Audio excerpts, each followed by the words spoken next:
বিসমিল্লাহির রহমানির রহিম।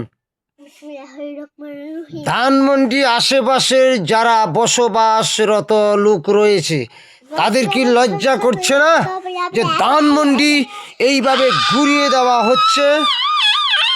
সেই জন্য সবাইকে এই দেশের সম্পদ রক্ষা করতে হলে সবার সেই মোকাবেলা করতে হবে।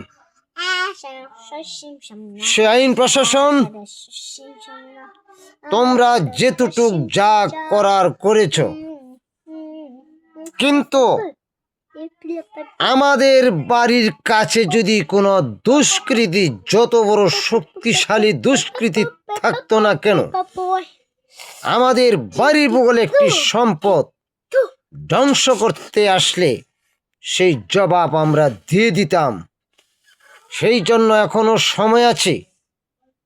ওই শয়তানদেরকে একটি চমক দেখিয়ে তাদেরকে ধরে কিভাবে কি করবে তোমাদের কাছে এই প্রশ্ন রইল।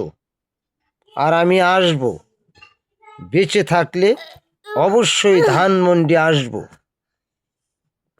দেখি কার কত বড় বুকের কলিজা, যে ধানমন্ডি দেখতে গেলে যাকে না তাকে অপমান করা হয়। আমি অবশ্যই যাব। আমি মুক্তিযোদ্ধার সন্তান যদি হয়ে থাকি অবশ্যই আসব, অবশ্যই মোকাবেলা কথা বলব।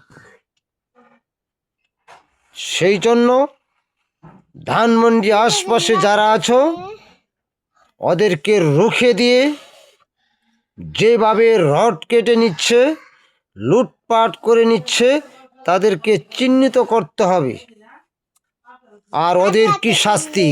হাত পাও কেটে দেওয়া। এইটা আইনে, কোরআনে, আল্লাহর হুকুমে এইটাই হবে। তাহলে বাংলাদেশ সুষ্ঠুভাবে চলবে।